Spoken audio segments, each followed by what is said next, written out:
धोका दिने मान्छेले बिर्सिहाल्छ तर धोका खाने मन मान्छेको चाहिँ मनमा सधैँ हुन्छ किनभने जसले धोका खाएको हुन्छ त्यसलाई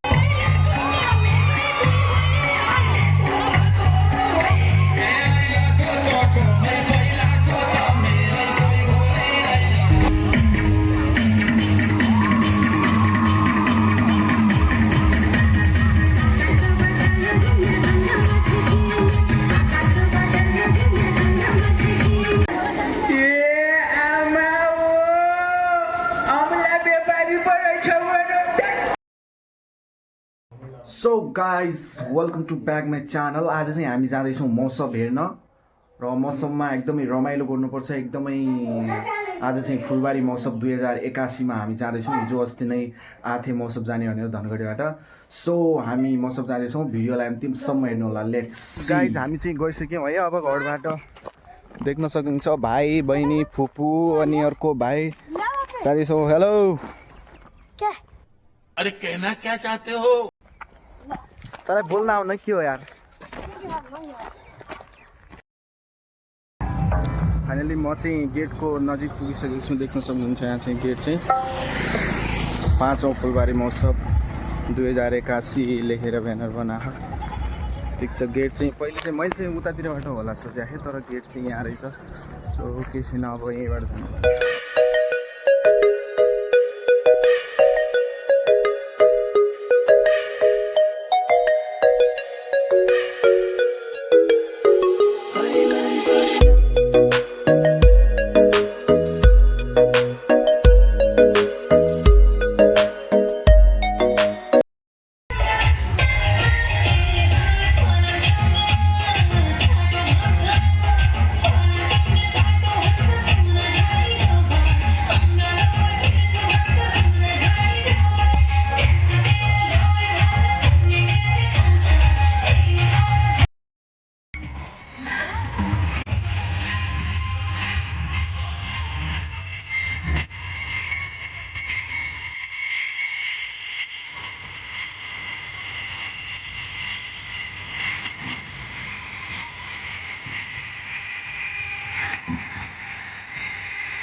यो मान्छेलाई कता कता देखे जस्तो लाग्यो है मलाई।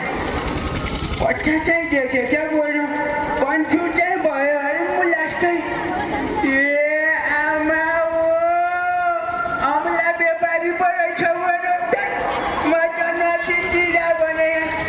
उता झापामा अमला सकेर खुब आउला बरु अमला बेच्न पर्दैन, बेच्न गएर परे मेरी नन्द माउ आँकिरहेछन्। परे पछाडि मेरो उहिलेकी सासू पनि आँकिरहेछन्। कान्छे बाउजू पनि आँकिरहेछन्, कान्छे बजे पनि आँकिरहेछन्। सबैजना निकै छ बसिरह्यो पछिसम्म। आत्ता छुट्टी छाटी रामुले हाँसुली गाउँली नाचुली त्यसपछि पर क्या भने धुमधामसँग आज रमाइलो गर्नुपर्ने छ। हामीलाई हतार छ भनिकन छाता नजाए लास्टसम्म बसुली। ल अहिले हुन्छ धमाका पखाउन जोइ जगाउन पनि बडो मुस्किल भयो आज जमानामा। अरू त अरू छ, त्यो तँलाई गोडो उचाल्नु पर्ने सिकाए। नाच्न आगे हो यस्ताको यस्तै यस्ताको यस्तै हेर्न लागे। अब कसले सिकायो भनौँ? त्यो पछाडि कुर्सिनी बसेको उनीहरूले कतै क्यामेरा खिच्नेवालाले सिकायो भने चाहिँ आशा गाली खाने हो र? म त भन्दिनँ मान्छे हुँ। म त मेरो लोकसित पढ्यो, मैले लेस गरिकन आइलो बेला बेलु भनेर भनिदिने वाली हुँ। यति खाना यो जोइ पाल्नुभन्दा त आराक्षको हात्ती पालेको भए बरु मकै फाइदा हुने थियो। भैँस पालेको भए दुध खान पाउने थियो, त्यो फाइदा हुने थियो। बिहारेको 7 वर्ष भइगयो, एका लादाउने बाँस तान्ने केटाकेटी पनि पाइसकेन। तेरा जस्तै स्वर भएका हाम्रा नेताजीको क्यारिकेचर गर्छन्। मलाई लाग्यो श्री हाम्रो 2007 देखि हामीले गरेका भने नेपालका सुरु गरिया छ अब सबै हामी लागिराखेका छौँ तपाईँहरू पनि गर्नु धेरै छ यहाँ खालि आफ्नो संस्कृतिले मात्रै बराबर बनाएको छ यहाँ तपाईँ पनि पनि पढा सुने लेखा सुने काम गर्ने ढङ्ग छैन यहाँ सधैँ समय धन्यवाद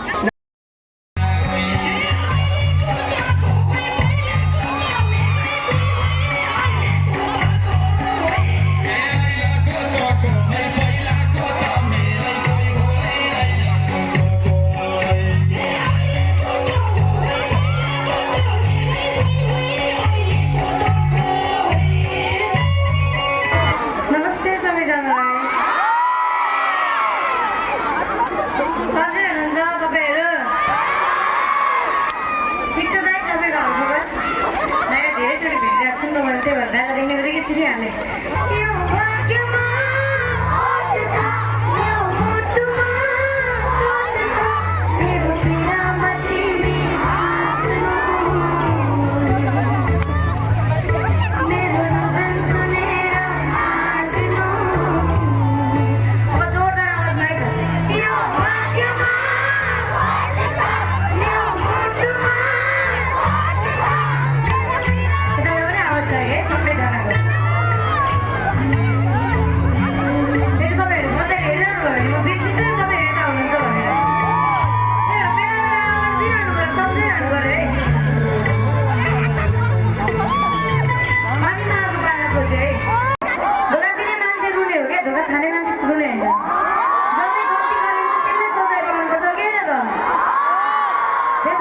धोका खानु भएको छ तपाईँहरू एकदम दिल खोलेर नाच्नुलाई धोकेबाज गर्ने केही छैन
गाइज मौसम पनि हेरियो एकदमै रमाइलो भयो भिडियो हेर्नु भयो होला हजुरहरूले पनि एकदमै रमाइलो भयो भिडियोलाई कृपया लाइक गरिदिनु होला अन्तिमसम्म हेर्नु भएकोमा धन्यवाद।